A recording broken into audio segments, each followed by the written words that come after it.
আসসালামু আলাইকুম বন্ধুরা, এবি কিচেনে সকলকে সাদর আমন্ত্রণ।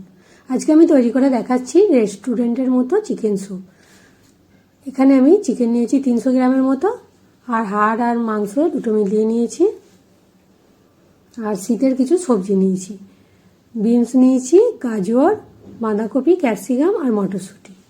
ওগুলো বেশ ছোটো ছোটো করে কেটে নিয়েছি। এখানে 2 চামচের মতো সাদা তেল দিচ্ছি। সাদা তেলটাকে ঘুরিয়ে চারিদিকে লাগিয়ে নিলাম। আর এখানে দিচ্ছি 2টো তেজপাতা আর কয়েকটা গোলমরিচ।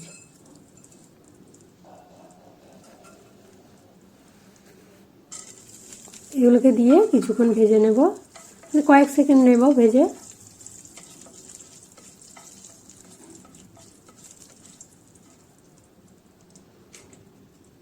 এবারে চিকেনগুলোকে দিয়ে দেবো। চিকেনগুলোকে কিন্তু আমি আগে থেকে পরিষ্কার করে ধুয়ে রেখে দিয়েছিলাম।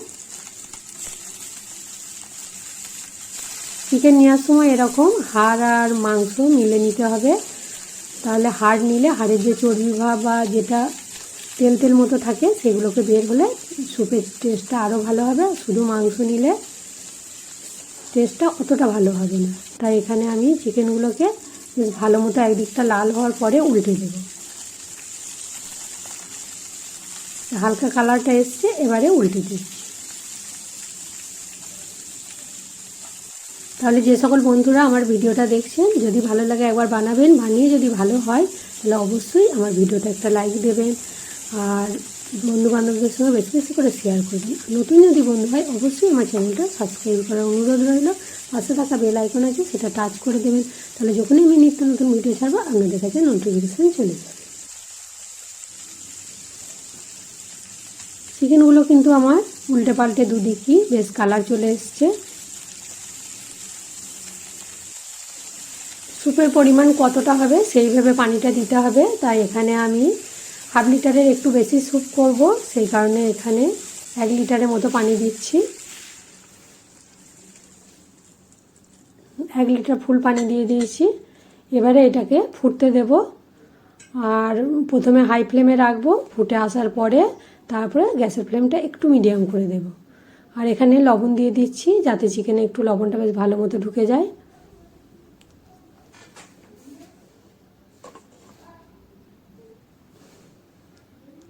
ফুটে গেছে, গ্যাসের ফ্লেমটা একটু লো করে দিচ্ছি।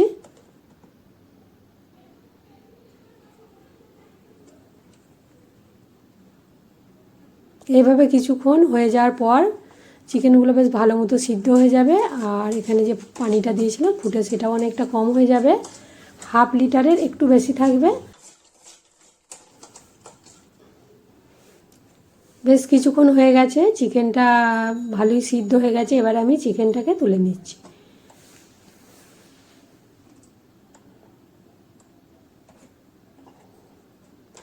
এবারে একটা ছাঁকনির সাহায্যে এই যে চিকেনের পানিটা ছিল সেটাকে স্যুপ করার জন্য ছেঁকে নেব। তাহলে এখানে গোলমরিচ তেজপাতা যেটা দেওয়া ছিল ওগুলোকে তুলে ফেলে দেব।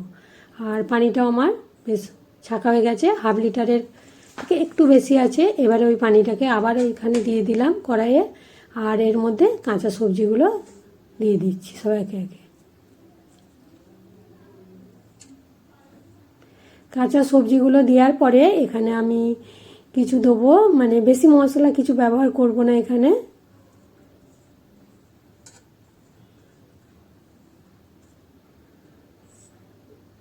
আর এখানে পেঁয়াজের যে পাতা পাওয়া যায় সেটা দিলে ভালো হতো, সেটা আজকে আমার ছিল না। তাহলে ওটা অল্প করে নামাবার আগে দিয়ে দিলে দারুণ টেস্টটা ভালো হয়।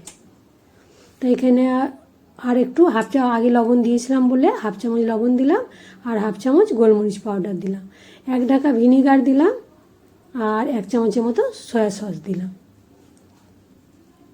আর এখানে মশলা কিছু দিইনি। এগুলোকে নেড়ে চেড়ে কিছুক্ষণ ফুটিয়ে নেব।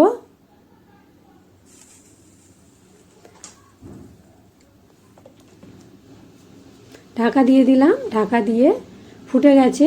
এবারে আমি এখানে চিকেনটাকে ছাড়িয়ে নেব, মানে ছোট ছোট করে টুকরো করে নেব। যে মাংসগুলো আছে ছাড়িয়ে নেব, মাংস হাড় আলাদা করে দেব।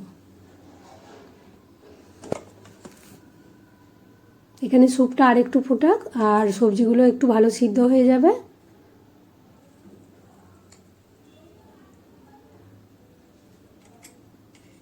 সবজিগুলো আমার সিদ্ধ হয়ে গেছে, এবার আমি চিকেনগুলোকে দিয়ে দেব।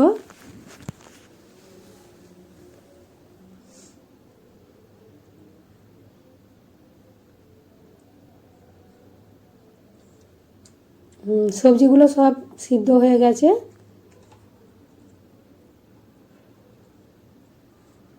এবারে হাড্ডি থেকে চিকেনগুলোকে আমি ছাড়িয়ে নিচ্ছি। চিকেন হাড্ডি ছাড়ানো হয়ে গেছে। এই হাড্ডিগুলো এবারে না দিলেও হবে, কিন্তু আমার হাড্ডিগুলো ভালো লাগে বলে হাড্ডি চিকেন সবই আমি এখানে দিয়ে দিচ্ছি। হাড্ডি কেউ পছন্দ না করলে শুধু চিকেনটাই দিতে পারে। চিকেনটা দেওয়ার পর ভালো মতো ফুটে যাবে। এবারে একটু কর্নফ্লাওয়ার দেবো। কর্নফ্লাওয়ারটা 1 চামচ দিয়ে আর ঠান্ডা পানি দিয়ে গুলে নিয়ে, কর্নফ্লাওয়ারটা বেশি দেওয়া চলবে না, অল্প দিতে হবে। বেশি দিলে স্যুপটা আরও গাঢ় বা ঘনত্ব মতো হয়ে যাবে। যদি কর্নফ্লাওয়ার কেউ বেশি মানে দিলে গাঢ় গাঢ় ভাব খেতে পছন্দ করেন তাহলে দেবেন, কিন্তু স্যুপেতে এখানে 1 চামচ দিলেই ঠিক হবে। কর্নফ্লাওয়ারটা দিয়ে এখানে বেশ ভালো মতো নাড়াচাড়া করে দিচ্ছি। এবারে ফুটে এলি এখানে ঢাকা দিয়ে বন্ধ করে দেবো। আমার স্যুপ সম্পূর্ণ রেডি হয়ে গেল। আর এই শীতের দিনে সবজি দিয়ে এরকম স্যুপ হলে দারুণ লাগবে। যদি কারো শরীর খারাপ হয় এরকম স্যুপ করে দেবেন। যদি ঝাল ঝাল পছন্দ করে তাহলে এখানে কাঁচা লঙ্কাও কিছুটা দিতে পারেন। আমি এখানে আর একটু উপর থেকে নামাবার সময় গোলমরিচ গুঁড়ো দিয়ে দিলাম। 5 মিনিট রেস্টে রেখে দিয়ে তারপরে গরম গরম স্যুপ পরিবেশন করলাম। তাহলে শীতের সবজি দিয়ে এরকম গরম গরম স্যুপ বানিয়ে নিন, খেতে দারুণ লাগবে। তাহলে আজকে এই পর্যন্তই, আবার অন্য রেসিপি নিয়ে হাজির হব। খোদা হাফেজ।